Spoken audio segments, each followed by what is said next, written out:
वो आदमी आराम से बैंक ऑफ अमेरिका से इनको जॉब की ऑफर थी, वो वहाँ जाके आराम से अपनी ज़िंदगी काट रहा होता। बेल देते समय जो ऑब्जर्वेशन दिया है उसमें साफ लफ्ज़ों में लिखा है कि शर्जील इमाम ने कभी किसी को हथियार उठाने के लिए नहीं कहा, शर्जील इमाम ने कभी किसी को वायलेंस करने के लिए नहीं कहा। नहीं, अब सबक मिल जाएगा जिस तरह की स्पीचेस उन्होंने दी हैं। न्यायाधीश की बात करते हैं तो इलाहाबाद हाई कोर्ट के पीठ में जो जब से शर्जील जेल गए हैं तो उन्होंने शादियात में जाना या इवेंट्स में फंक्शंस में जाना छोड़ दिया है, ईद मनाना छोड़ दिया है, बकरीद मनाना। लेकिन आपको लगता है कि क्योंकि सुप्रीम कोर्ट ने जो टिप्पणी की है, अगर उसको हम दैट इज अ डिफरेंट, तो हम CNRC प्रोटेस्ट की अगर लड़ाई लड़ रहे हैं, सिर्फ मुस्लिम की लड़ाई नहीं थी वो, हम एक स्टूडेंट है जो अपनी लड़ाई लड़ रहे थे, हम एक स्कॉलर के तौर पे अपनी लड़ाई लड़ रहे थे, हम एक हिंदुस्तानी के तौर पे अपनी लड़ाई लड़ रहे थे कि नहीं भाई आप हमारे लोगों को इस देश से नहीं निकाल सकते। शर्जील इमाम देखिए कॉन्स्टिट्यूशन बदलने की बात कर रहे हैं, क्या चाहते थे वो शर्जील इमाम जो है बिहार पॉलिटिक्स में कदम रखने के बारे में सोच रहे हैं, अगर उनका मैसेज आवाम के नाम होता तो वो क्या होता।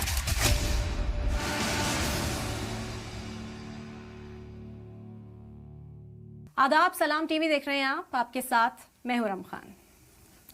शर्जील इमाम वो नाम जो हम सब जानते हैं, जिसके बारे में हम खूब बातें करते हैं, वो नाम अक्सर सुर्खियों का सबब बना रहता है। आप भी जानते होंगे उनसे वाबस्ता जो मामलात इस वक्त चल रहे हैं। पिछले 6 सालों से शर्जील इमाम जेल में हैं। कसूर क्या है अब तक साबित नहीं हो सका। काफी उम्मीदें वाबस्ता थी सुप्रीम कोर्ट से, उनके घर वालों को, उनके परिजनों को, उनके अपनों को, कि शायद बाहर आ जाएंगे। सुप्रीम कोर्ट ने फैसला सुनाया कि शर्जील इमाम अभी जेल में रहने वाले हैं।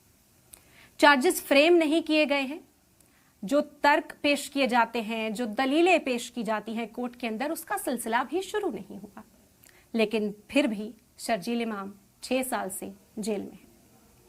शर्जील इमाम नाम हम जानते हैं, उनके ऊपर मामलात क्या दर्ज हैं वो हम जानते हैं, लेकिन आखिर शर्जील इमाम हैं कौन, कैसे इंसान हैं, रोजमर्रा की जो जिंदगी उनकी इस वक्त जेल में कट रही है आखिर वो कैसे काटते होंगे, कानूनी पेचीदगियां, उसके बारे में हम अक्सर चर्चा करते हैं कि मामलात उनके ऊपर क्या दर्ज है, UAPA क्या होता है, नेशनल सिक्योरिटी एक्ट क्या होता है, उससे डील कैसे किया जाता है। हम कई वकीलों से बातचीत कर चुके हैं, वो भी आप तक पहुंचा चुके हैं।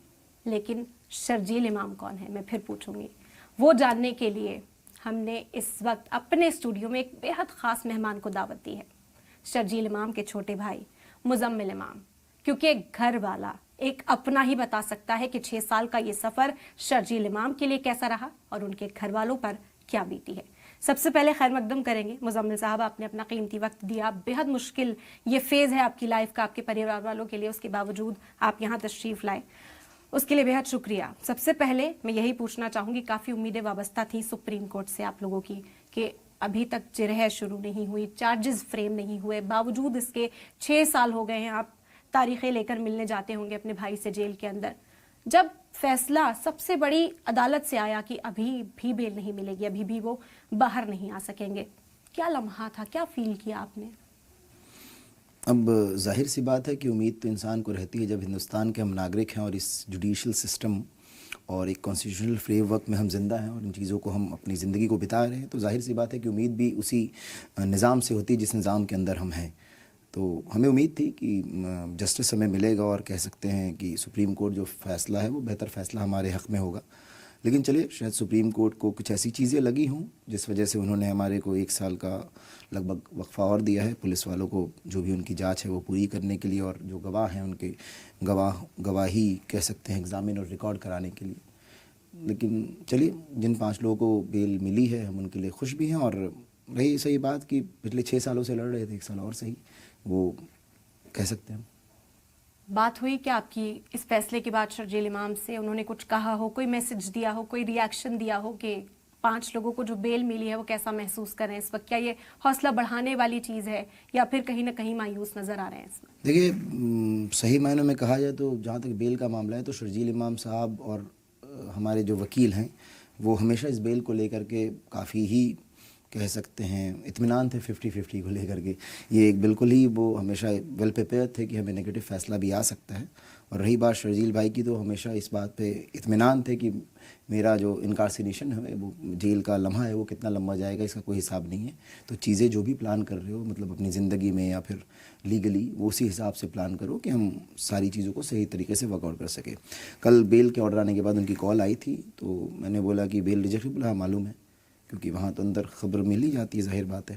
तो उन्होंने बोला कि चलो इस बात की खुशी है कि जिन लोगों की बेल हो गई उनको मुबारक है, शायद मेरी किस्मत में कुछ और, तकदीर में कुछ और वक्त यहाँ लिखा है अभी। तो यही उन्होंने बात बस हमें बताई। मुज़म्मिल, जब हम शर्जील इमाम के बारे में पढ़ते हैं या लोगों से रिएक्शंस लेते हैं, जब हम सोशल मीडिया देखते हैं, तो मुझे लगता है कि कहीं ना कहीं दो छवि उनकी बनी हुई है। उन्हें बहुत आसानी से देशद्रोही कह दिया जाता है, बहुत आसानी से उनके ऊपर इस तरह की स्पीचेस उन्होंने दी हैं कि वो देश मुखालिफ हैं, मुल्क मुखालिफ हैं। इस तरह बहुत आम तरीके से लोग इस बारे में कह देते हैं। हालांकि हम जब लीगली पढ़ते हैं उन मामलात को, तो कहा जाता है कि जो स्पीचेस उनकी थी, स्पेशली जो असम को लेकर, नॉर्थ ईस्ट को लेकर जो उनकी स्पीच थी, उसमें बेल हो चुकी है। अभी जो मामला है प्रोटेस्ट खड़ा करने का, जो मामला है यूएपीए भी उसी के तहत उनके ऊपर आयद किया जा रहा है। तो लोगों को कैसे आप टैकल करते हैं फिर? लीगली भी हम आपसे ये समझना चाहेंगे और पर्सनल लाइफ में भी, क्योंकि वो आपके भाई हैं, वो इस वक्त अंदर है, लोग उनसे डायरेक्ट कम्युनिकेट नहीं कर सकते। तो जो भी वो कम्युनिकेशन पूरे सोसाइटी का है, उससे आप जूझते हैं, आप रोजमर्रा की जिंदगी में उसे फेस करते हैं। देखिए, सोसाइटी कम्युनिकेशन एक परसेप्शन है। ज़ाहिर बात है कि मैं ख़ुद एक जर्नलिज़्म का छात्र रहा हूँ, तो मैं इन चीज़ों को बहुत बेहतर समझता हूँ कि मीडिया जो फीड करती है वो लोगों के जहन में घर कर जाता है और काफ़ी लंबे वक्फे तक एक इम्पैक्ट रहता है। बट मेरा अभी भी मानना है कि एसी कमरे और स्टूडियोज़ से बैठ के जो चीज़ें अभी तक पेनिट्रेट करने की कोशिश की जाती है लोगों में, वो ज़ाहिरी तौर पर हकीकत नहीं होता। मैं बिहार का रहने वाला हूँ, मेरी पैदाइश और परवरिश बिहार की है, दिल्ली की है। आज भी मैं अगर सड़कों पे रहता हूँ, लोगों से मिलता हूँ क्रॉस कम्युनिटी, तो मुझे लगता है कि आज भी 50-60% लोग ऐसे हैं जो मुझे मिलते हैं और बोलते हैं कि बताओ क्या जुल्म का दौर आ गया है कि एक अच्छे खासे आईआईटी के लड़के को, जो यूरोप से अपनी सारी चीज़ों को छोड़ के आया, हिंदुस्तान में जेएनयू में पढ़ना चाहता था, उसको इस तरह से ट्रीट किया जा रहा है। बट एक मीडिया परसेप्शन जो दिखाती है वो, खासकर आपने बिल्कुल सही बोला, दो चीज़ है। एक तो शर्जील इमाम को एंटी नेशनल बताती है और दूसरा एंटी हिंदू बताती है। तो जो लोग ये हैं वो सीरियसली शर्जील इमाम को नहीं जानते। जिस इंसान को अगर इस मुल्क से इतनी नफ़रत होती तो वो अपनी करोड़ों की सैलरी छोड़ करके यूरोप से वापस हिंदुस्तान आकर जेएनयू में चटाई पे सो करके अपनी तालीम पूरी नहीं कर रहा होता। जिस इंसान को अगर पैसे की हवस होती तो इसके सारे दोस्त जितने आईआईटी के साथ वाले हैं, जितने भाई के साथ के हैं, उसमें मुझे लगता है 100-200 तो IAS है जिनके मैं नाम हाथ पे गिना सकता हूँ, जो हिंदुस्तान के विभिन्न मुख्तलिफ क्षेत्रों में पोस्टेड है, चाहे वो बिहार हो, चाहे वो दिल्ली हो, चाहे वो असम हो। कोई ऐसा जेल नहीं है जहाँ मेरा भाई साहब खुद गए हो और वहाँ आसपास उनके दोस्त IAS में पोस्टेड ना हो, चाहे वो DM हो, चाहे वो SP हो, चाहे वो DCP हो। तो ये एक परसेप्शन दिखाया जाता है कि शर्जील इमाम एक मतलब टेररिस्ट या क्रिमिनल के तौर पे। बट एक इंसान जिसके पास सारे ज़राए थे, वो UPSC कर सकता था, वो आदमी आराम से बैंक ऑफ अमेरिका से इनको जॉब की ऑफ़र थी, वो वहाँ जाके आराम से अपनी ज़िंदगी काट रहा होता, तो वो फिर हिंदुस्तान में जहाँ इतनी सारी परेशानियाँ और तकलीफ़ें हैं वहाँ फिर क्यों आ रहा होता? तो देश प्रेम की जहाँ तक बात है और मुल्क से मोहब्बत की और अपने अवाम से मोहब्बत की जहाँ तक बात है, ये तो सबूत है। इससे बड़ा कोई सबूत नहीं हो सकता कि एक इंसान पैसे, सारी दुनिया पैसे के पीछे भाग रही है और वो इंसान पैसे को लात मार करके हिंदुस्तान में अपने अवाम के बीच काम करने आया। पहली बात। रही बात हिंदू और मुसलमान की बात, मैं आपको एक बहुत सलीके से बात बताना चाहता हूँ। शर्जील भाई को 6 साल हो गए जेल गए हुए। उन्होंने हिंदुस्तान के मुख्तलिफ जिलों में चक्कर काटे हैं, मतलब कह सकते हैं ना, वो एक तीर्थ धाम जैसे जाते हैं 4 तीर्थ, तो वैसे 4-5 तीर्थ वो घूम के आए अब तक।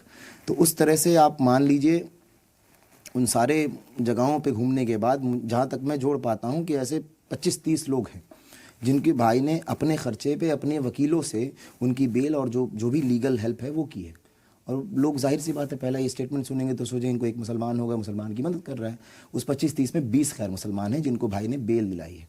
कई तो उसमें पुलिस वाले भी हैं जिनको भाई ने मदद की है, जिनके पास अच्छे वकील और ज़राए नहीं हो पा रहे थे। कई कूड़ा चुनने वाले हैं गैर मुसलमान। एक लड़का नाई था, वो था। एक लड़का अरुणाचल उत्तराखंड का रहने वाला है, उसे किसी मामले में फंस गया था, उसकी मदद कराई, उसके पास पैसे नहीं थे वहाँ लड़ने के लिए। तो हमें किसी को दिखाने के लिए आवाम की, अपने अक्रॉस कम्युनिटी लोगों की, चाहे वो हिंदू है चाहे मुसलमान हो, हमारा फ़र्ज़ एक ही है हिंदुस्तान में। वो फ़र्ज़ ये है कि कोई भी ऐसा इंसान जिस पे जुल्म हो रहा है, जिसके साथ ज़्यादती हो रही, हम उसके साथ खड़े होंगे, चाहे वो किसी भी कम्युनिटी से हो।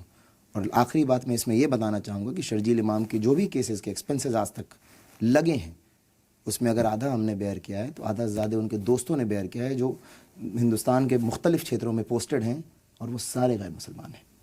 ये आपको मैं एकदम ख़ास के ताक़ीद करके बताता हूँ, वो सारे के सारे गैर मुसलमान हैं। तो ये अगर एक कम्युनिटी में, चाहे वो मुस्लिम कम्युनिटी को रिप्रेजेंट कर रहे हो, चाहे वो हिंदू कम्युनिटी को रिप्रेजेंट कर रहे हो, अगर वो एक लोगों में थॉट प्रोसेस है कि शर्जील इमाम किसी एक पर्सनल आइडेंटिटी या पर्सनल रिलीजन बेस्ड एक कॉन्सेप्ट को लेकर आगे बढ़े, नहीं, हम आवाम की सोच और जो भी जुल्म हो रहा है ऑप्रेस्ड कम्युनिटी की वॉइस है, दैट्स ऑल।